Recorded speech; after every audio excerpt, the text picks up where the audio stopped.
I let her call me Dad. That was my first mistake. My name is Robert Hayes.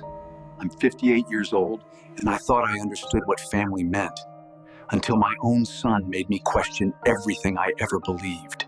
It didn't happen overnight. That's the part that still messes with my head.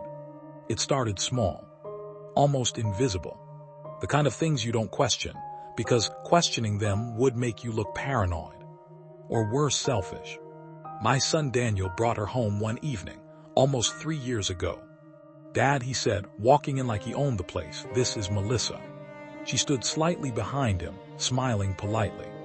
Soft voice, gentle posture, the kind of presence that makes you drop your guard without realizing it. "Hi, Mr. Hayes," she said, and I remember laughing, shaking my head. "Robert," I corrected. "No Mr. Hayes in this house." She smiled wider. "Then Robert," she said. That should have been my first clue, because from that moment on, she never stopped adjusting herself to fit exactly what people wanted to see. At first, I liked her. Of course I did. She laughed at my jokes, helped clean the table without being asked, sat with me in the evenings, and actually listened when I talked. My son had dated girls before. None of them lasted. Most didn't even try. But Melissa, she tried. Hard. And it worked. Within weeks, she was coming over almost every day. Within months, she wasn't really leaving. I didn't mind. That's what I told myself. Daniel had always been distant growing up. Quiet. Independent. After his mother passed away, things between us never really healed. So when he started showing up more, staying longer, laughing again, I told myself it was a good thing, even if it came with Melissa. "Dad," Daniel said one night, casually leaning against the kitchen counter, "Melissa's lease is ending soon." I didn't even look up from my coffee. Okay. She might need a place for a while. There it was. Simple. Casual. Like it wasn't a big deal. I paused. Not because I didn't want to help, but because something in his tone felt rehearsed. "How long is a while?" I asked. He shrugged. "Just until we figure things out." And before I could say anything, Melissa stepped in. "I don't want to be a burden," she said softly. "Really. I can figure something else out." And that was it. That one sentence. I sighed. "You're not a burden," I said. And just like that, she moved in. At first, everything was perfect. Too perfect. She cooked, cleaned, organized things I didn't even know needed organizing. She remembered how I liked my coffee. She bought my favorite snacks without asking. It felt nice. Like the house had life in it again. Like I wasn't just a man waiting for time to pass. But slowly things started changing. Not in ways you could point at. In ways you felt. She began making decisions. Small ones at first. Rearranging furniture. Changing grocery brands. Throwing out things she said were old or unnecessary. Just making things better, she'd say with a smile. And I let it go. Because technically she wasn't wrong. But then it became bigger. "Daniel thinks we should redo the living room. We might turn the guest room into an office. I found a better place for your documents." Each time it was framed like a suggestion. But it never felt like one. It felt like something that had already been decided. And Daniel, he always backed her. "Dad, it's not a big deal. Dad, she's just trying to help.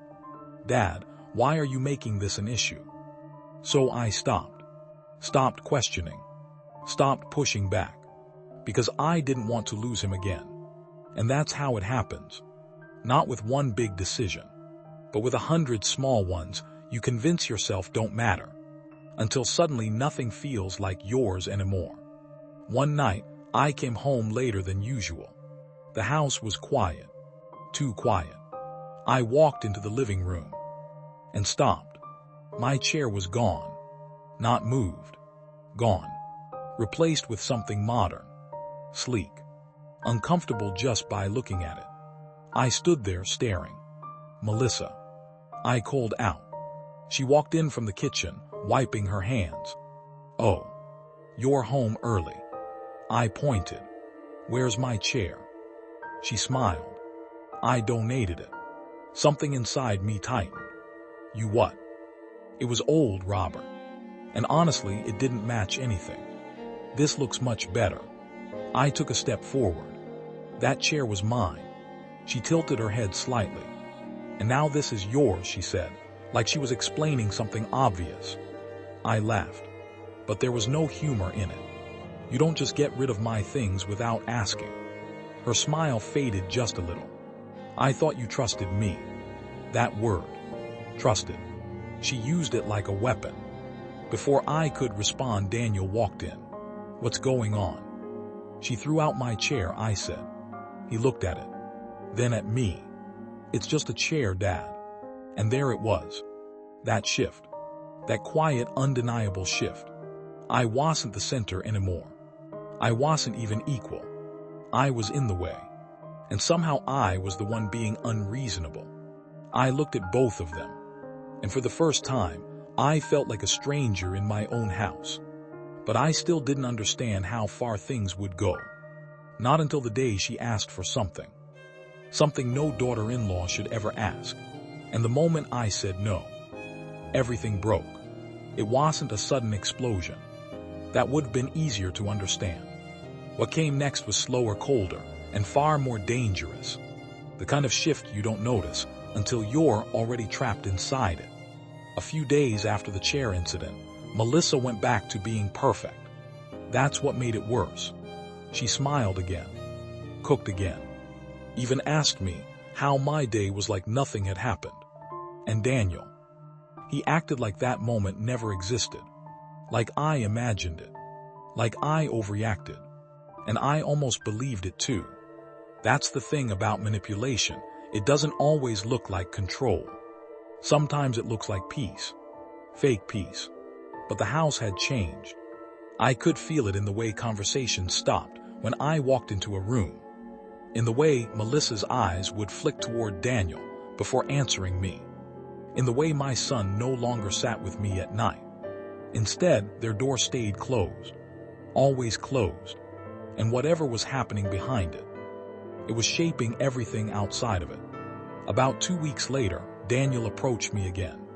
Same tone, same casual posture, same rehearsed energy. "Dad," he said, leaning against the doorway of my room this time, "we need to talk." Those words, they never mean anything good. I sat up slowly. "About what?" He hesitated, just for a second. But I saw it. "We've been thinking," he started. "We." Not I. "We. That maybe it's time to make things more official." I frowned. "What do you mean?" He exhaled. "Melissa and I want to get married." I blinked. That part didn't shock me. It was coming. I knew that. What bothered me was how fast everything had moved. "How long have you been thinking about this?" I asked. "A while." Another lie. Or at least not the full truth. Because a while didn't explain the look on his face. That look of someone who wasn't asking, but informing. I nodded slowly. "If that's what you both want." Relief flashed across his face. Too quickly. "Yeah, it is." There was a pause. A heavy one. Like something else was coming. And then he said it. "We were also thinking it might make sense to put the house in both our names." For a moment, I didn't process it. Not fully. "Excuse me," I said quietly. He shifted his weight. "It's just, for the future. Stability. If anything ever happens. If anything happens to me." I cut in. He didn't answer. Didn't have to. My chest tightened. "This is my house, Daniel. I know that. Then why are we even having this conversation?" He ran a hand through his hair. "Because we're a family." There it was again. That word. Family. Used like a key. Or a lock. Depending on who was holding it. "And families share things," he added. I stared at him. "No," I said slowly. "Families respect boundaries." His jaw tightened. "You don't trust us." "That's not what this is about." Then what is it about?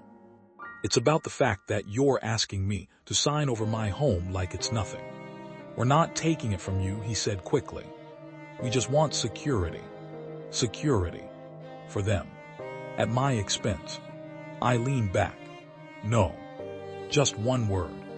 But it landed harder than anything else I could have said. Daniel froze. Like he didn't expect it.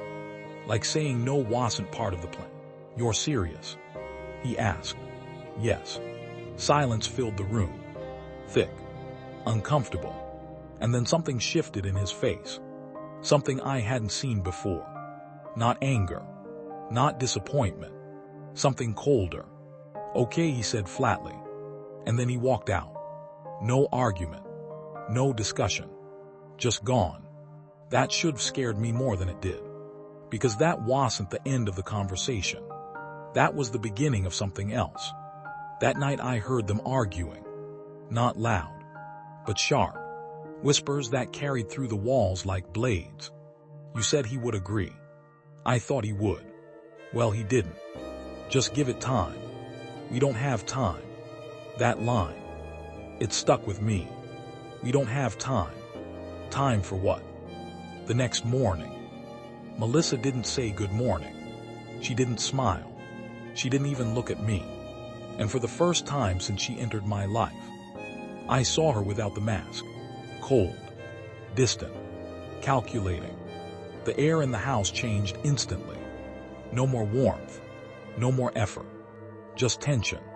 Thick and suffocating. Days passed like that. Short conversations. Avoided eye contact. Daniel barely spoke to me. And when he did, it was clipped. Forced. Like talking to me was an obligation. Not something he wanted. Then came the moment that shattered everything. I came home one evening. And the locks were changed. At first, I thought I had the wrong key. I tried again. Nothing. I stood there confused. Then the door opened. Melissa stood there, blocking the entrance. You can't just come in like that anymore, she said. For a second I thought I misheard her. What? You should have called first. I stared at her. This is my house. She crossed her arms. Not the way you think it is. Something inside me dropped. What did you do? She didn't answer. Instead, she stepped aside. Just enough for me to walk in. And when I did, I saw papers on the table. Legal papers. My name. Daniel's name. And something else. Something that made my stomach turn. A power of attorney document. Signed. Dated.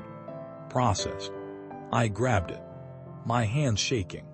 This is forged. Melissa tilted her head slightly. Is it? My chest tightened. Where is Daniel? Right on cue, he walked out of the hallway. But he didn't look at me. Not directly. Tell me this isn't real, I said. He stayed quiet. Daniel. Still nothing. Tell me. Finally, he spoke. We're just trying to protect what's ours. Ours. That word again.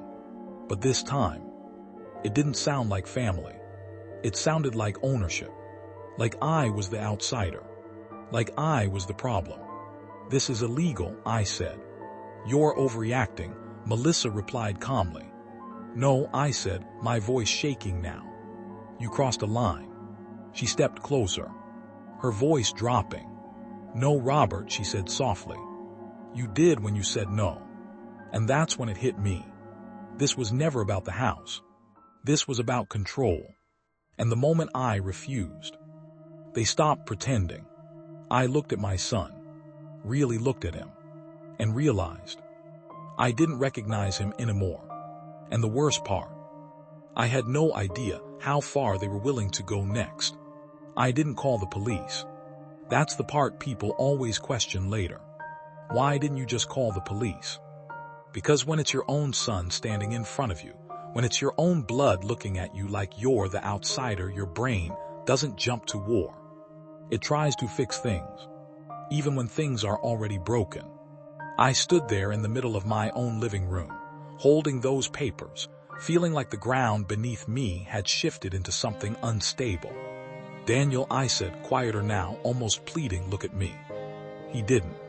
His eyes stayed fixed somewhere past my shoulder, like I wasn't even worth facing. That's not your signature, I continued, lifting the paper slightly. You know that. Silence. Melissa didn't speak either. She just watched, studied, like this was a test, and she already knew the outcome.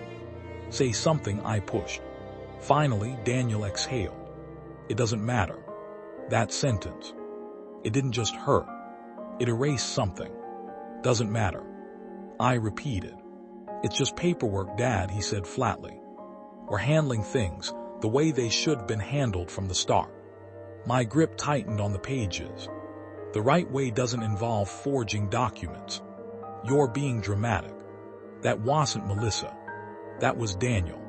And somehow that made it worse. Because those weren't just her words anymore.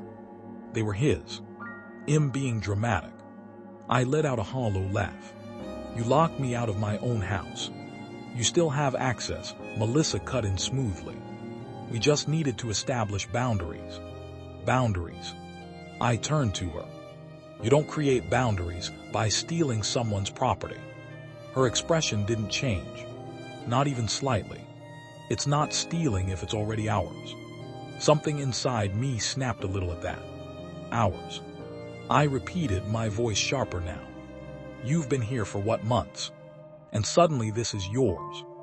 I'm his wife, she said calmly. You're not married yet. Not legally, she replied. But commitment doesn't start with paperwork. That line, it was rehearsed. Everything she said was rehearsed. Carefully crafted to sound reasonable while twisting reality, just enough to make me look like the problem. I turned back to Daniel. You really believe this? I asked. This time he hesitated. Just for a second. But it was there. And Melissa saw it too. I watched her shift slightly. Not obvious. Just enough.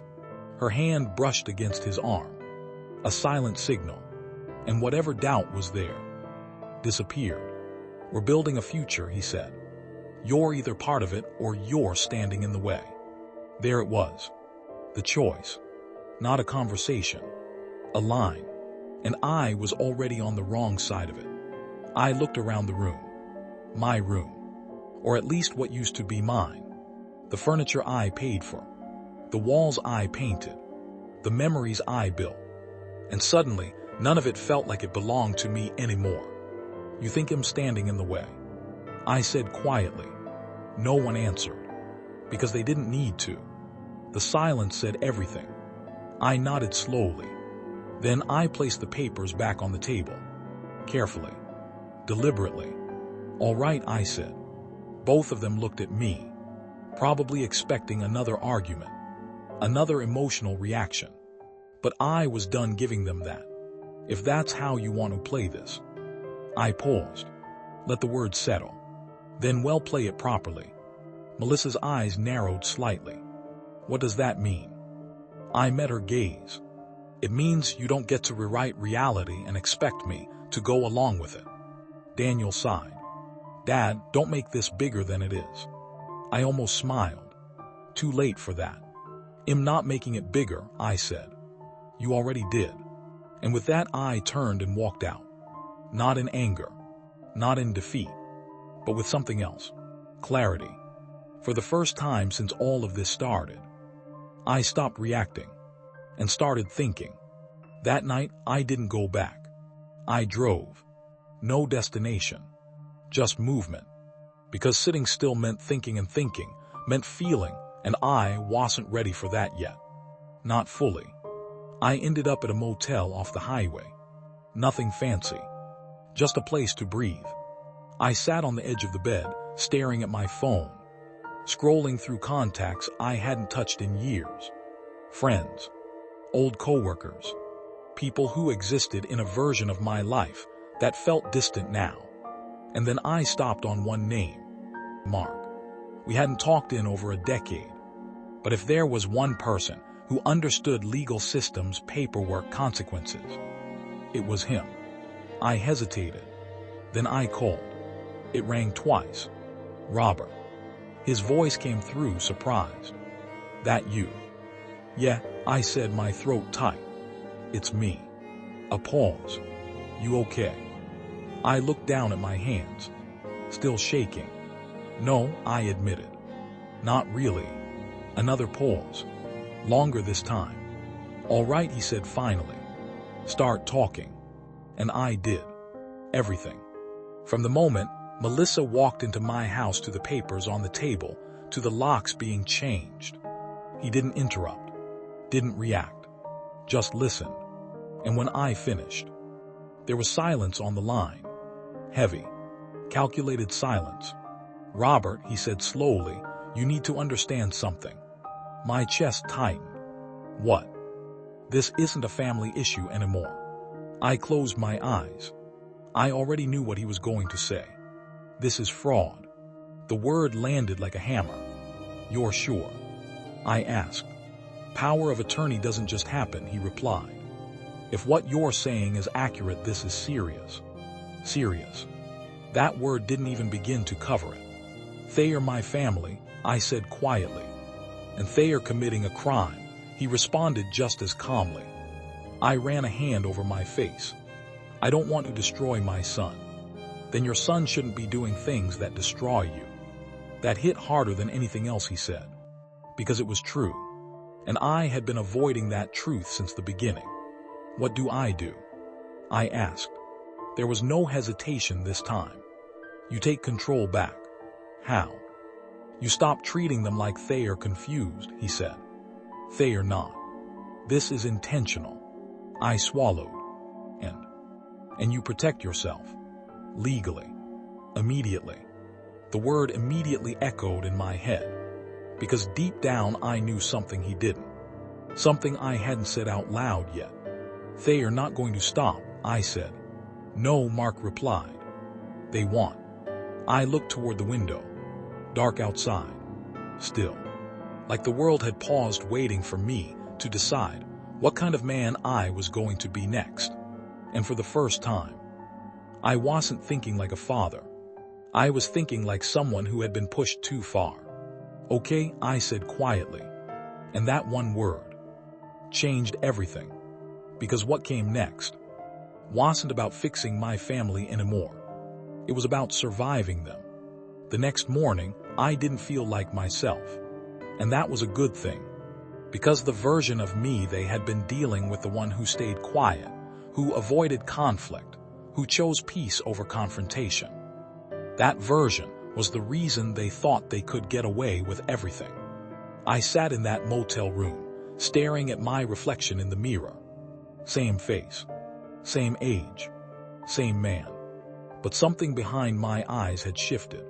Not anger, not even hatred, just certainty. I picked up my phone and called Mark again. I'm ready, I said. He didn't ask what I meant. Good, he replied. Then we do this step by step. No emotions. Just facts. Facts. That's what I needed. Because emotions had gotten me here.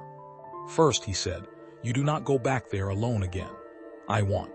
Second, I need copies of everything you saw. I'll get them. Third, we move fast. Because if they are willing to forge documents, they are willing to do more.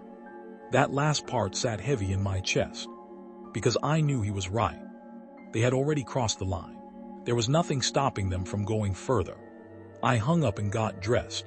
Simple clothes. Nothing dramatic. But I moved differently. More aware. More alert. Like I was walking into something I couldn't afford to misread. When I pulled up to the house, I didn't go in. Not immediately. I sat in the car for a moment looking at it. The same house I had worked decades to pay off. The same place that held every memory of my son growing up. Birthdays. Late night talks. Moments that used to mean something. Now it looked different. Not physically, but emotionally. Like it had been taken over. I stepped out of the car, walked up to the door, and knocked. Not because I had to, but because I wanted them to understand something very clearly. I wasn't sneaking around my own life anymore. A few seconds later, the door opened. Melissa. She looked surprised. Not scared. Not nervous. Just surprised. "You're back," she said. I held her gaze. "I live here." That flicker again. That small, almost invisible shift in her expression. She stepped aside. I walked in slowly, taking everything in. Nothing else had changed, but at the same time everything had. "Daniel here?" I asked. "He's in the back." Of course he was. Always just out of reach when things mattered. I walked past her without another word, down the hallway, and there he was, sitting on the edge of the bed, looking at his phone, like nothing in the world was wrong. "Daniel." He looked up, and for the first time since all this started, I saw something in his eyes. Not confidence, not defiance, something closer to unease. "Hey," he said. Just hey, like we were strangers. "I need those papers," I said. Straight to it. No buildup, no hesitation. His jaw tightened. "Why?" "Because they involve my name. Thayer being handled." "Not anymore." He stood up slowly. "That's not how this works." I almost smiled. "It is now." We stood there facing each other, not as father and son, but as two people on opposite sides of something neither of us could ignore anymore. "You're overreacting," he said again. Same line, same tone, but this time, it didn't land.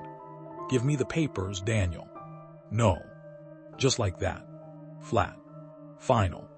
Behind me I heard movement. Melissa. Of course. She stepped into the doorway, silent, watching, always watching. "This doesn't need to be a fight," she said calmly. I didn't turn around. "It already is. You're escalating things unnecessarily." I let out a slow breath. "No," I said. "You escalated things the moment you forged legal documents." Allegedly, she corrected. That word. It almost made me laugh. Almost. I turned slightly, just enough to look at her. "You really think this ends well for you?" Her expression didn't change, but her eyes. There was something there now. Something sharper. "We're not afraid of you, Robert." I nodded. "I know." And that was the problem. They weren't afraid, because they still thought I wouldn't go all the way. That ID stop. That ID fold. That ID choose them even after everything. But they were wrong. I looked back at Daniel. "This is your last chance." He frowned. "For what?" "To stop this before it becomes something you can't undo." Silence. Heavy. Tense. And then, he shook his head. "I'm not doing anything wrong." That was it. That was the moment. The last thread snapped. I nodded slowly. "All right." I reached into my pocket, pulled out my phone, and dialed. Right there, in front of both of them. Daniel's expression shifted. "What are you doing?" I didn't answer. The line rang once, twice, then, 911, "What's your emergency?"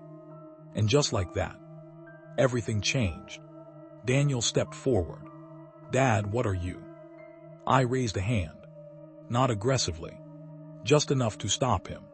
"There's been a case of fraud and illegal property control," I said calmly into the phone. "I'm the homeowner." The silence that followed. It was different this time.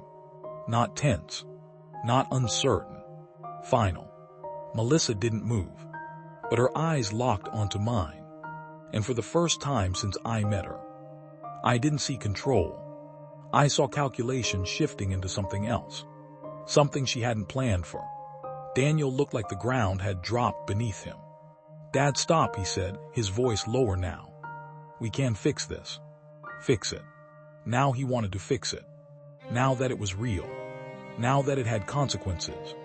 I looked at him. Really looked at him. And for a second, just a second, I saw my son again. The kid who used to sit next to me on the couch. The one who trusted me. The one who needed me. And it hurt, more than anything else. But that version of him, he was gone. or buried so deep I couldn't reach him anymore. You already made your choice, I said quietly. Sirens. Distant at first, but getting closer. Daniel ran a hand through his hair. Pacing now. This is insane, he muttered. This is insane. Melissa finally spoke. Low. Controlled. You're making a mistake. I shook my head. No, I said. I made one. I paused. Let it settle. Letting you in. That hit. I saw it. Even if she tried to hide it. The sirens got louder. Closer. Real. And in that moment, there was no going back. No undoing. No pretending this was just a family disagreement. This was something else now. Something bigger. Something irreversible. And as the flashing lights reflected through the windows, I realized something I should have understood from the very beginning. They didn't just try to take my house. They tried to take my identity, my authority, my place. And now, they were about to face what happens when you push someone too far. And they finally stopped backing down. The sirens didn't just get louder, they got real. That low hum turned into something sharp, cutting through the walls, through the silence, through whatever illusion was still holding this house together. Daniel stopped pacing. Melissa didn't move at all. And me. I just stood there breathing steady for the first time in weeks, not second-guessing myself. There's a strange kind of clarity that comes when everything finally breaks. No confusion. No maybe I'm wrong. Just truth. And the truth was standing right in front of me. They did this. Not by accident. Not out of desperation. But because they believed they could. A knock hit the door. Firm. Authoritative. Daniel flinched. That alone told me everything. Melissa finally stepped away from the doorway. Not in fear. In adjustment. Like she was already shifting into her next role. The one she'd play in front of outsiders. Calm. Composed. Reasonable. I walked to the front door and opened it. 2 officers stood there. Professional. Alert. Sir, we got a call. I made it, I said. Come in. They stepped inside, scanning the room quickly. One of them looked at me. You the homeowner? Yes. He nodded. And the issue? I didn't look at Melissa. Didn't look at Daniel. I kept my eyes on the officer. Forgery. Illegal attempt to transfer control of my property. Locks changed without my consent. Silence fell again. But this time it wasn't just ours. It belonged to the whole room. The second officer turned toward Daniel and Melissa. Is that accurate? Melissa stepped forward. And just like that, the performance began. I think there's been a misunderstanding, she said, her tone soft, controlled. We're family. This is just. Mom, the officer cut in gently but firmly. We'll need to see the documents. That slight interruption. It cracked something. Just a little. But I saw it. Melissa hesitated. Not long. Just enough. Daniel looked at her. Waiting. That dynamic again. That silent dependence. Finally, she nodded toward the table. They're right there. The officer walked over, picked them up, started reading. The room felt smaller. Tighter. Like the walls were closing in around all of us. I watched Daniel. His hands were shaking slightly. His jaw tight. His eyes moving but not landing anywhere. He looked like someone who had just realized the ground wasn't as solid as he thought. Did you sign this? The officer asked, looking at me. No. Did you authorize anyone to sign on your behalf? No. He nodded slowly, then looked at Daniel. Sir. Daniel opened his mouth, closed it, looked at Melissa again. And that was it. That was the moment everything became undeniable. Because instead of answering, he waited for her. The officer noticed it too.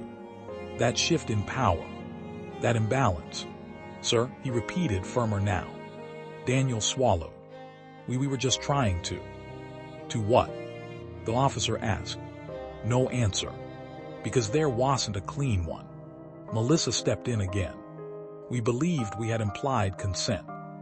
You don't imply legal authority, the officer replied. That one line. It ended her control over the situation. Just like that. No emotion. Just fact. And facts don't bend. Silence. Heavy. Unavoidable. The officer looked back at me. Sir, would you like to press charges? There it was. The question. The one everything had been building toward. I didn't answer immediately. Because this wasn't just legal. It was personal. I looked at Daniel. Really looked at him. And now there was no mask. No confidence. No control. Just fear. Real fear. Daddy said, his voice cracking slightly. Please. That word. Please. It hit something deep. Something old. Something that still remembered who he used to be. And for a second. Just a second. I hesitated. But then I remembered the locks. The papers. The way he said it doesn't matter. The way he looked past me like I was already gone. And something inside me settled. Not hardened. Settled. Like a decision that had already been made, finally catching up to reality. Yes, I said. The word came out calm. Steady. Final. Daniel froze. Melissa didn't react. Not outwardly. But her eyes. That calculation again. Running through outcomes. Adjusting. Always adjusting. The officers nodded. All right, one of them said. We're going to need both of you to come with us. Daniel stepped back. What? Nothis isthis is a misunderstanding. Sir, the officer said, calm but firm. We can discuss everything at the station. Melissa didn't argue. That was the part that chilled me the most. She didn't panic. Didn't fight. She just accepted it. Like this wasn't the end of her plan. Just a complication. They were escorted toward the door. Daniel looked back at me. Over and over. Like he was waiting for me to stop it. To say something. To fix it. But I didn't move. Didn't speak. Because this time, there was nothing left to fix. The door closed behind them. And just like that, the house went silent again. But not the same silence as before. This one was different. Lighter. Not peaceful. Not yet. But honest. I stood there in the middle of the room. Alone. Finally alone. And it hit me all at once. Not the anger. Not the betrayal. But the loss. Because I didn't just lose trust. I didn't just lose control. I lost my son. Maybe not completely. Maybe not forever. But the version of him I knew. The one I raised. He was gone. And I didn't know if he was ever coming back. I walked slowly into the living room. Sat down on that new chair. The one she brought in. The one that never felt like mine. And for the first time, I didn't feel like I had to accept it. I looked around. At everything. And realized something I hadn't allowed myself to admit before. This house wasn't just taken from me. I gave it away. Piece by piece. Decision by decision. Silence by silence. Until there was almost nothing left. But not anymore. Now. I was taking it back. And whatever came next. Whether it meant rebuilding. Or walking away from everything that used to define my life. At least it would be on my terms. Because the hardest truth I learned through all of this wasn't that people can betray you. It's that sometimes they wait until you trust them the most. And when they finally show you who they really are, you don't get to unsee it. Ever. The house didn't feel like a home that night. It felt like a crime scene. Not because of what the police saw, but because of what I finally understood. I didn't turn on the TV. Didn't call anyone. Didn't even sit for long. I just walked, room to room, slowly, like I was seeing everything for the first time. The kitchen where Melissa used to stand, smiling, asking me how I like my coffee. The hallway where Daniel used to run as a kid, sliding in his socks like the world was nothing but fun and noise. The living room that had quietly stopped being mine, without me even realizing when it happened. Every step felt heavier. Not because of them. Because of me. Because I allowed it. That truth doesn't feel empowering at first. It feels brutal. Because once you accept that you let something happen, you lose the comfort of blaming everything on someone else. But you gain something else. Control. And I needed that now more than ever. I didn't sleep. Not really. Just sat there until the sun started pushing through the windows, turning the darkness into something softer. My phone buzzed around 7 a.m. Mark. I answered immediately. Well, he asked. It's done, I said. A pause. Then good. No surprise. No hesitation. Just confirmation. They took them in, I added. Another pause. Slightly longer this time. And you? He asked. I looked around the house again. I'm still here. Then that's your starting point. Starting point. It sounded strange. Like everything before this didn't count. What happens now? I asked. Now it becomes real, he said. Statements. Verification. Investigation. They'll try to defend themselves. They will, I said quietly. Of course they will, he replied. Because people like that don't think they are wrong. They think they are justified. That hit. Because it was true. Melissa never looked like she thought she was doing anything wrong. She looked like she was correcting something. Fixing something. Like I was the obstacle, not the victim. And Daniel? I asked. There was a small pause. He made his choice, Mark said. I swallowed. I know. Whether he realizes it yet or not, that's a different story. We ended the call shortly after. No long speeches. No dramatic advice. Just facts. That's what I needed. I spent the rest of the morning gathering everything I could. Old documents, property papers, bank records, anything that proved what was mine and what wasn't theirs. Every file I touched felt like reclaiming something. Not just legally, personally. Because for weeks, maybe months, I had been shrinking, giving up space, letting things slide, convincing myself it wasn't worth the fight. But now, every detail mattered. Around noon, there was a knock on the door again, different from last night. Less urgent, more procedural. I opened it. A detective this time. Plain clothes. Sharp eyes. Robert Hayes. He asked. Yes. Detective Harris. Mind if I come in? I stepped aside. He walked in slowly, taking in the room like he was reading it. Not just looking. Reading. You made the call last night, he said. I did. He nodded. I've reviewed the initial report. I need to ask you a few questions. Of course. We sat down at the table. The same table where those papers had been. Where everything shifted. Start from the beginning, he said. So I did. Again. But this time I didn't rush. Didn't skip over details. I told him everything. The move-in. The changes. The control. The conversation about the house.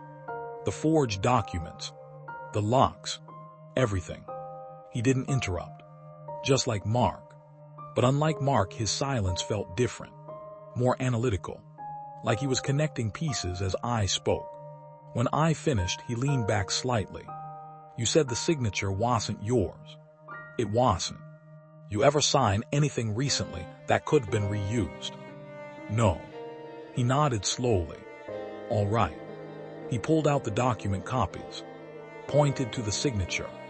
Well, run this. Handwriting analysis. Verification. If it's forged, it's straightforward. Straightforward. That word felt strange in a situation like this. Nothing about this felt simple. What about them? I asked. They'll give their side, he said. They may claim misunderstanding. Verbal permission. Pressure, even emotional justification. I let out a quiet breath. They'll say I agreed. He looked at me. Did you? No. Then that's what matters. I nodded, but I knew it wasn't that simple, because truth in families is rarely clean. There's always history, emotion, complication, and people like Melissa. They know how to use that. The interview lasted over an hour. By the end of it, I felt drained, but clearer, like everything had finally been pulled out into the open, nothing hidden anymore. As the detective stood to leave, he paused. "One more thing," he said. I looked up. "You may want to prepare yourself." "For what?" "For the possibility that this doesn't end quickly or cleanly." I didn't ask him to explain. I already understood, because this wasn't just about a document. It was about relationships, and those don't break quietly. After he left, the silence returned, but again not the same kind. This one felt like space, like something had been cleared out. I walked into the living room again, sat down, leaned back, and for the first time since all of this started, I didn't feel like I was waiting for something to happen. It already had. Now it was about what came next, and that's when my phone buzzed again. Unknown number. I stared at it for a second, then answered. "Hello." Silence. Then, "Dad." "Daniel." His voice was different, lower, shaken. Not the confident tone he had been carrying for weeks. This one sounded like the son I used to know, and somehow, that made it harder. "I'm listening," I said. A long pause. "I didn't think it would go this far," he admitted. I closed my eyes for a moment. "That's the problem," I said quietly. "You didn't think. I was trying to build something," he said. "At my expense." Another pause. "I thought you'd understand." I let out a slow breath. "I would," I said, "if you had asked." Silence again. Heavy. Honest. "I messed up," he said finally. Yes, he did. But this wasn't something a simple apology could fix. Not anymore. "I don't know what happens now," he added. I looked around the room. The house. My house. Then I answered him with the only truth I had left. "Now you face it." And for the first time, he didn't argue. He didn't defend. He just stayed quiet. Because deep down, he knew that part was no longer negotiable. Daniel didn't hang up right away. Neither did I. We just stayed there breathing into the silence, both of us knowing that whatever came next wouldn't look anything like what we used to have. "I can fix this," he said eventually. Not confident. Not like before. This time it sounded like hope clinging to something already slipping. "No," I said calmly. "You can't fix it. You can face it." That difference mattered. Fixing something implies control. Facing it means accepting consequences. "I didn't mean for it to turn into this," he added. I leaned back in the chair, eyes drifting toward the ceiling. "That doesn't change what it is." Another pause. Then quieter. "She said it was the only way." There it was. Not an excuse, but the truth behind his decisions. "She," I repeated. "Melissa." "Of course." Even now, even after everything, her influence was still there. Still shaping the way he spoke, the way he thought. "You even hear yourself?" I asked. "What do you mean?" "You're still explaining your choices through her." Silence. Longer this time. Uncomfortable. Because he knew I was right. I didn't want to lose her," he admitted. That one hit differently. Not because it justified anything, but because it explained everything. Fear. Not greed. Not power. Fear of losing someone so strong that he was willing to lose everything else instead. "You already did," I said quietly. "What?" "You lost her the moment she convinced you this was okay." I heard him exhale slowly, like something inside him was finally cracking. "That's not fair," he said, but there was no strength behind it. "Neither is forging your father's signature." That shut him down. Again. And this time it stayed quiet longer. "I don't know how I got here," he said after a while. "I did. But I didn't say it. Because some realizations you have to reach on your own. Where is she? I asked. At her sister's, he replied. Of course. Another pause. Then, they let her go. I frowned slightly. On what? Pending investigation. Same for me. That didn't surprise me. This kind of thing, it doesn't lock people away overnight. It builds. Slowly. Like everything else in this situation. They told us not to contact you, he added. I let out a quiet breath. Then why are you calling? Because I don't know who else to talk to. That honesty. It almost pulled me back in. Almost. But I caught it. Because I had learned something the hard way. Feeling bad for someone doesn't mean you let them hurt you again. You should talk to a lawyer, I said. I don't need a lawyer, he replied quickly. You do, I said firmly. Because this isn't a family argument anymore. Silence. Then. Are you really going to go through with this? That question. That tone. Still hoping I'd change my mind. Still believing there was a version of this where I'd step back and make it all disappear. Yes, I said. No hesitation. No softness. Just truth. And that's when his voice changed again. Not into anger. Into something worse. Regret. Okay. Just one word. But it carried weight. Real weight. Because for the first time, he wasn't fighting reality. He was starting to accept it. We didn't say goodbye. The call just ended. And I sat there staring at my phone for a long time after. Not because I expected it to ring again, but because part of me still couldn't believe it had come to this. A father and son. Reduced to that. Later that evening, I got a call from Mark again. I've started the process, he said. What process? Legal reinforcement. Property protection. Contesting the forged document officially. I nodded, even though he couldn't see me. Good. There's something else, he added. That tone again. The one that meant things weren't as simple as they seemed. What? If she planned this, there's a chance. This wasn't her first time trying something like it.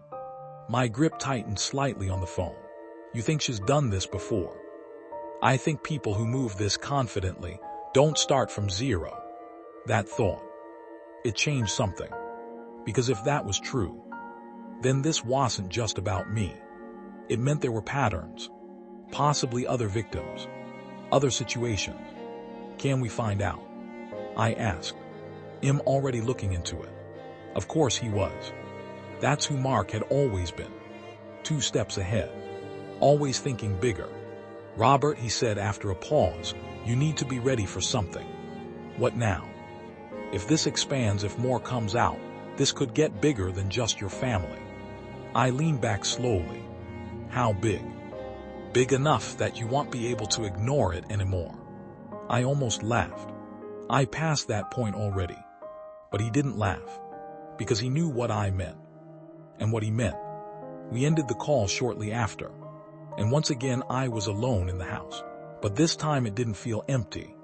It felt transitional. Like something old had ended. And something new hadn't fully begun yet.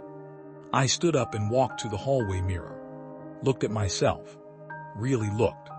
And for the first time in a long time, I didn't see someone being pushed around. I saw someone who finally drew a line, even if it cost him everything. Because that's the part no one tells you. Standing up for yourself doesn't always feel like victory. Sometimes. It feels like loss. But it's a different kind of loss. One that makes space. For something real. And as I stood there in that quiet house, I realized something that should have been obvious from the start. This was never just about my home. It was about control, respect, truth. And the moment I stopped giving those away was the moment everything changed. Not just for them, for me, and whatever came next. Whether it was rebuilding my life or watching everything fall apart before it could be rebuilt. At least now. I wasn't blind anymore. That night felt different. Not quieter. Not calmer. Just heavier with meaning. Because for the first time, I wasn't waiting for something bad to happen. I was waiting to see what the damage actually was, and how far it had spread. The next morning, I didn't wake up to peace. I woke up to a message. Unknown number. But this time it wasn't Daniel. It was a woman. I think you need to know something about Melissa. That was it. No name. No explanation.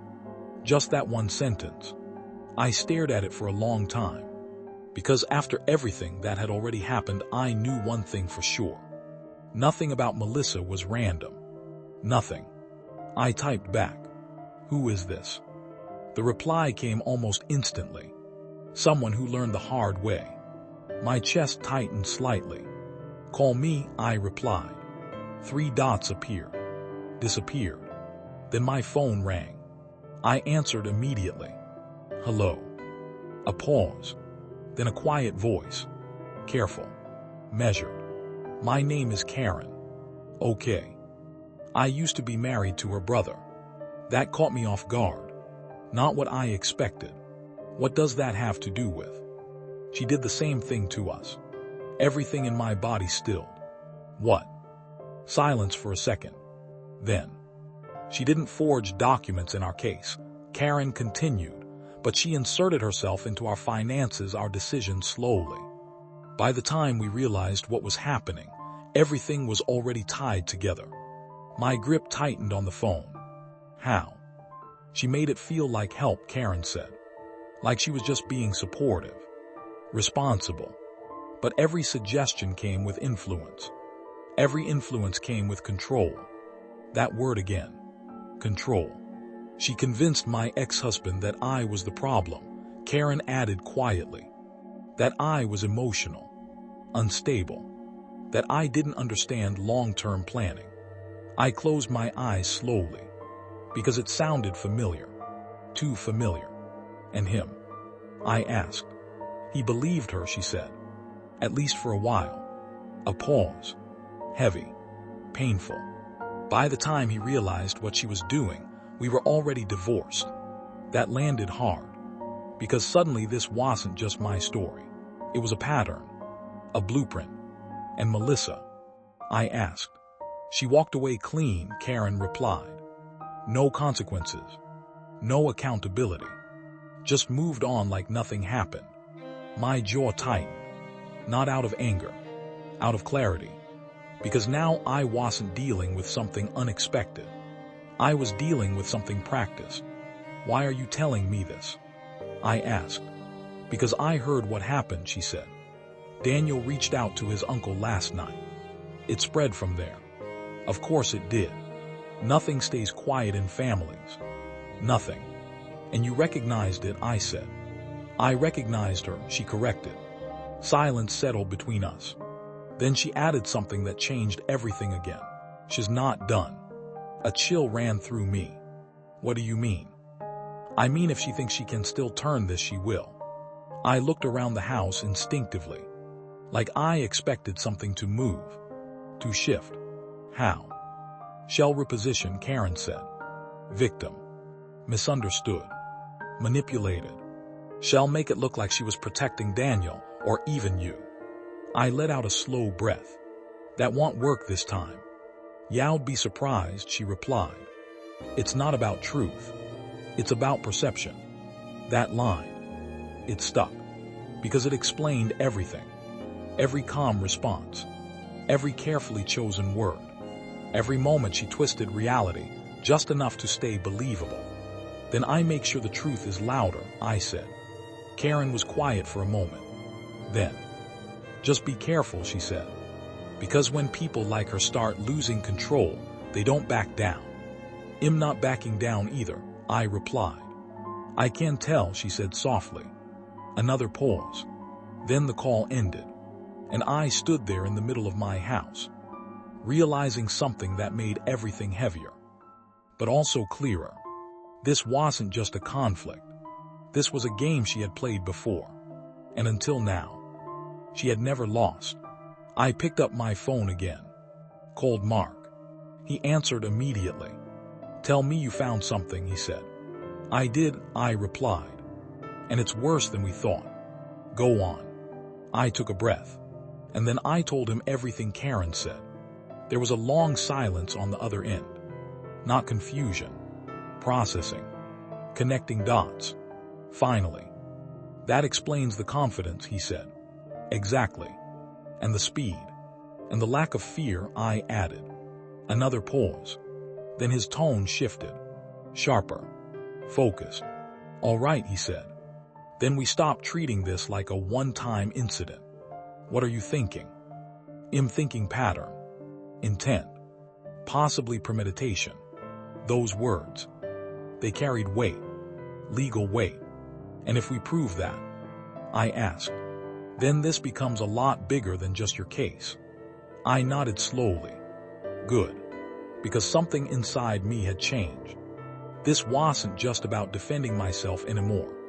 This was about stopping her. For good. Because if I didn't, she'd just move on.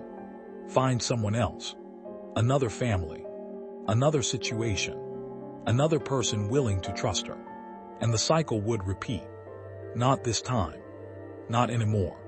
Robert, Mark said, this is where it gets harder. I know. No, he corrected. This is where it gets personal in ways you're not ready for. I frowned slightly. What do you mean? If Daniel starts realizing the truth, really realizing it, he's going to break. That thought. It hit deeper than anything else so far. Because I hadn't allowed myself to go there yet. To think about what happens when he sees everything clearly. The guilt, the regret, the collapse of everything he believed in. He made his choice, I said quietly. Yes, Mark replied. But he's still your son. Silence. Because there was no easy answer to that. There never would be. And when that moment comes, Mark continued, you need to know who you're going to be. I looked down at my hands. Steady now. Stronger. I'm not the same man I was a few weeks ago, I said. I know, he replied. And neither is this situation. That much was undeniable.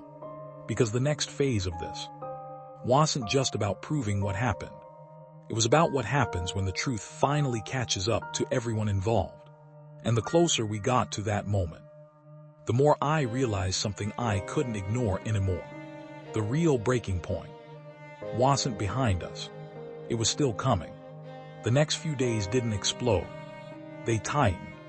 Like something invisible was pulling everything inward, slowly, deliberately waiting for the exact moment to snap. I stopped thinking in terms of days. Everything became steps. Controlled. Measured. Intentional. Mark moved fast. Faster than I expected. Within 48 hours, he had already flagged the forged document, initiated formal disputes, and started pulling records connected to Melissa's past. And what he found confirmed everything Karen hinted at. Robert, he said over the phone that afternoon, his tone sharper than usual, this isn't coincidence. I stood in the kitchen, staring at the counter where she used to place my coffee every morning. What did you find? A civil dispute from 4 years ago, he said. Not identical, but close enough to raise questions. My grip tightened on the edge of the counter. Explain. She wasn't the primary party, he continued. But she was involved. Same pattern. Gradual financial influence. Strategic positioning. Then a breakdown between family members. And no charges stuck, he said. It ended in settlement. Quiet. Controlled. Of course it did. People like her don't make loud mistakes. They make calculated ones. And Daniel? I asked. That's the wild card, Mark replied. If he cooperates, this becomes clean. If he doesn't, he didn't finish.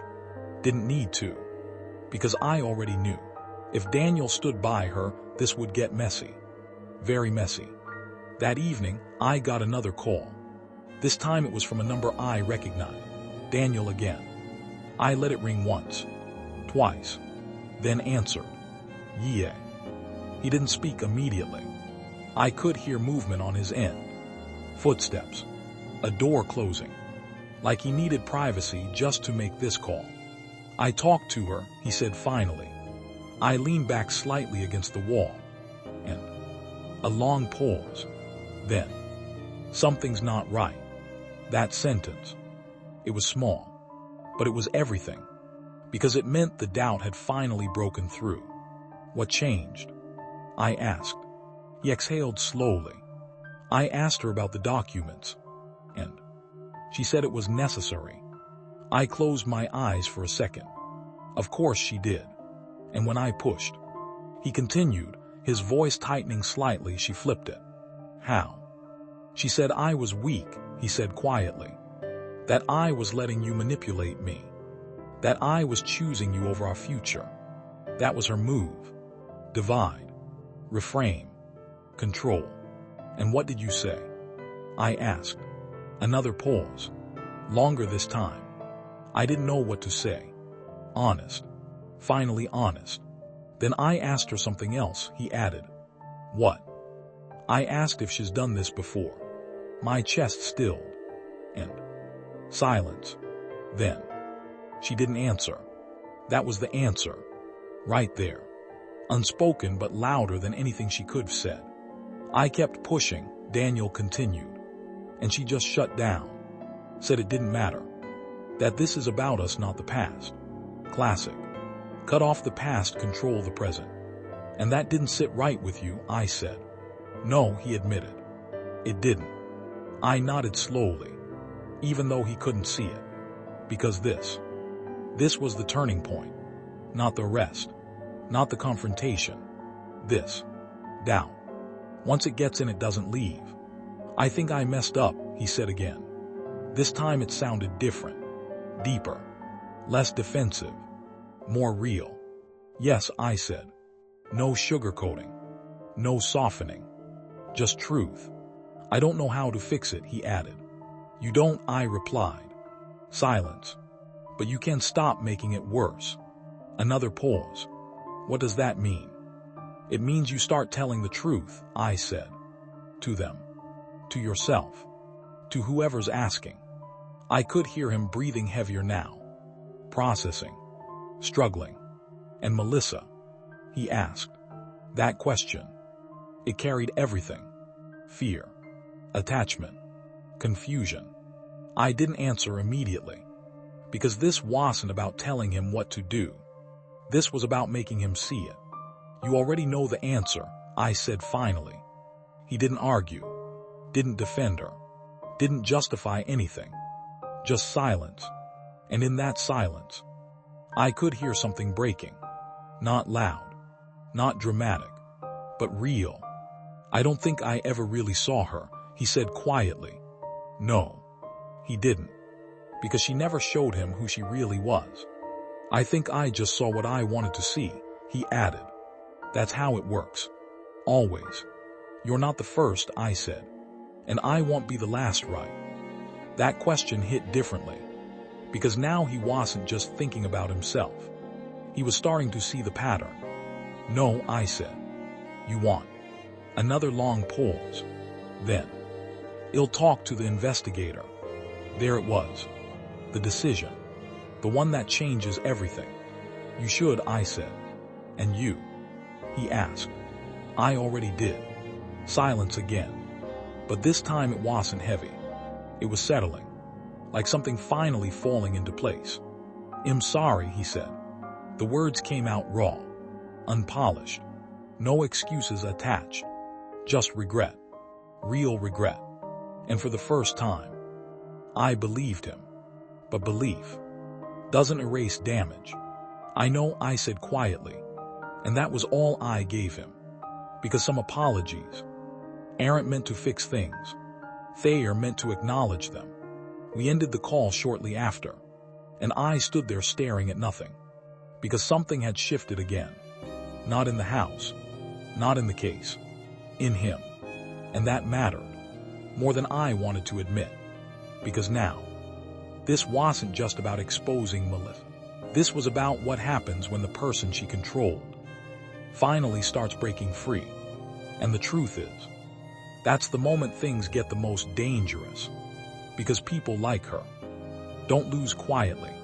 And if Daniel was pulling away, Then she was about to make her next move.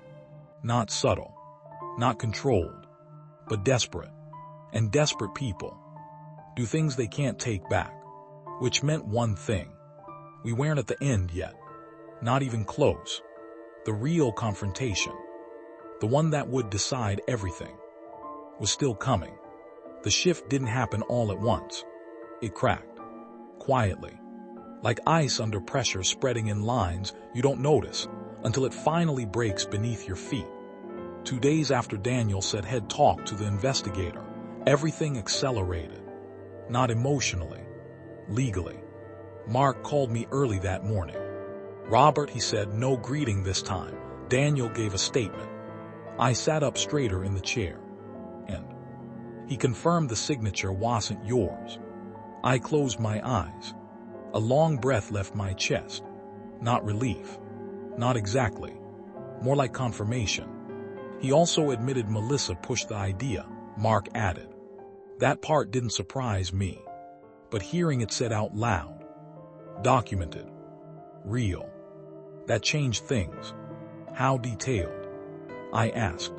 Enough, Mark said. Enough to establish intent. Enough to show this wasn't confusion. Intent. That word carried weight. Because intent separates mistakes from decision. And Melissa?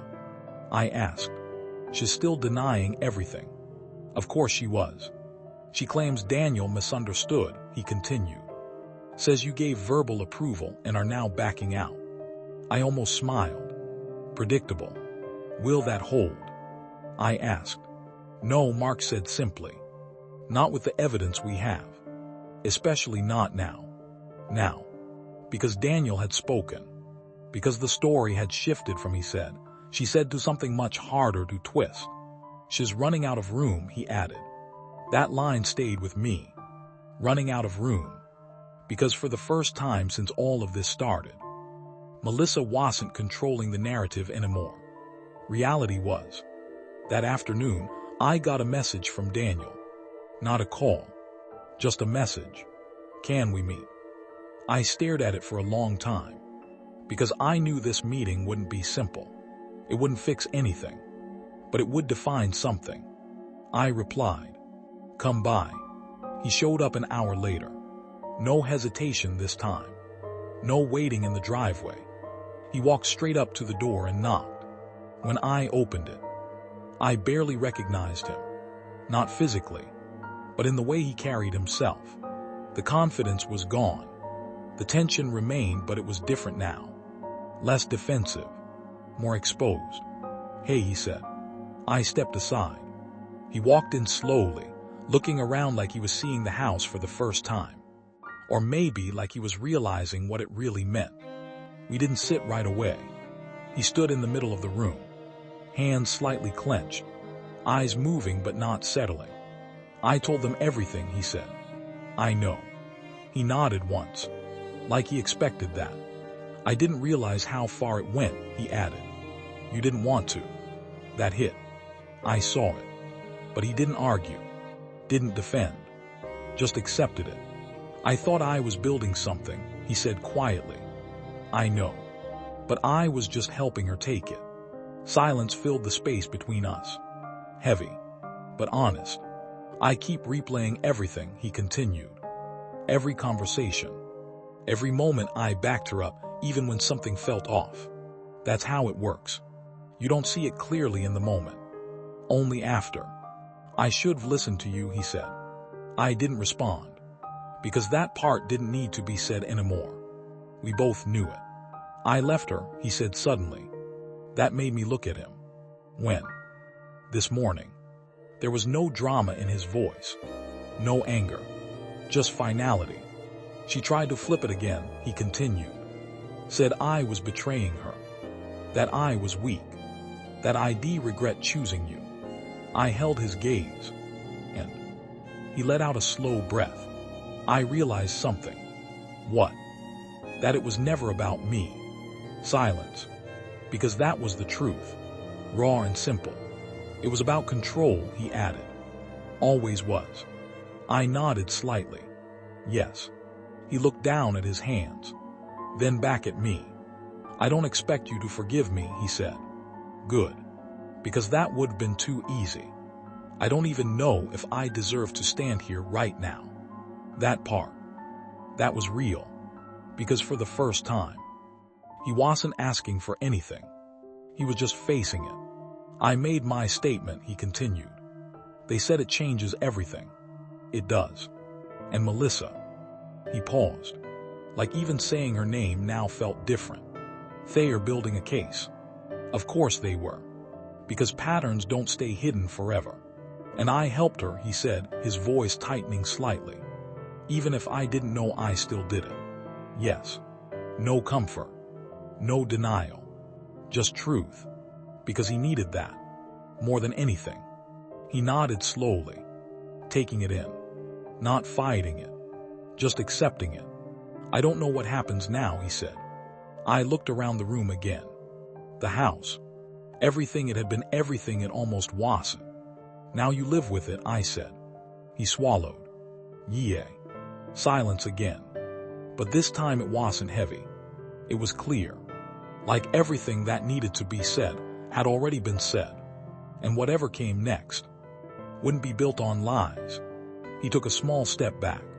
I should go. I didn't stop him. Didn't ask him to stay. Because this wasn't a moment to hold onto. It was a moment to let settle. He reached the door. Then paused. Turned slightly. I really am sorry, he said. This time there was no hesitation. No expectation. Just truth. And I nodded. I know. That was all. He left. The door closed. And the house fell silent again. But this silence, it was different. Not empty. Not tense. Resolved. Weeks passed after that. The case moved forward. Slowly. Methodically. Exactly the way things like this do. More information came out. More patterns. More connections. Melissa wasn't just unlucky this time. She was exposed. Fully. And when everything finally came together, there was no dramatic courtroom moment. No shouting. No chaos. Just consequences. Legal ones. Real ones. The kind that don't disappear with a clever explanation or a well-timed lie. And for the first time, she didn't walk away clean. As for Daniel, he kept his distance. Not because I pushed him away, but because he understood something important. Space isn't punishment. Sometimes it's necessary. For both people. We spoke occasionally. Short conversations. Careful. Honest. Nothing forced. Nothing rushed. Because rebuilding something like that, it doesn't happen with apologies. It happens with time. And consistency. And truth. One evening, months later, I found myself sitting in the living room again. That same chair. The one she brought in. The one I used to hate. And I realized something strange. It didn't feel foreign anymore. Because it wasn't about the chair. Or the house. Or even the situation. It was about what I allowed and what I didn't anymore. The house felt like mine again. Not because no one challenged it. But because I finally stood up for it. For myself. And that changed everything. I leaned back looking around slowly. And for the first time in a long time, there was no tension in my chest. No weight pressing down. Just stillness. Real stillness. The kind that comes after a storm. Not before one. And I understood something then. Something I wish I had realized earlier. But maybe I needed to go through all of this to truly get it. Trust isn't dangerous. Blind trust is. Family isn't what people call themselves. It's what they prove over time through actions. And respect. Respect isn't given because of titles. It's earned. And protected. The hard way if necessary. I closed my eyes for a moment. Then opened them again. Same house. Same life. But not the same man. Because the version of me who stayed silent. Who avoided conflict. Who let things slide just to keep the peace. He was gone. And in his place was someone who finally understood his own worth. Even if it came at a cost. especially because it did. And that was the end of it. Not perfect, not easy, but real. And for the first time, that was enough.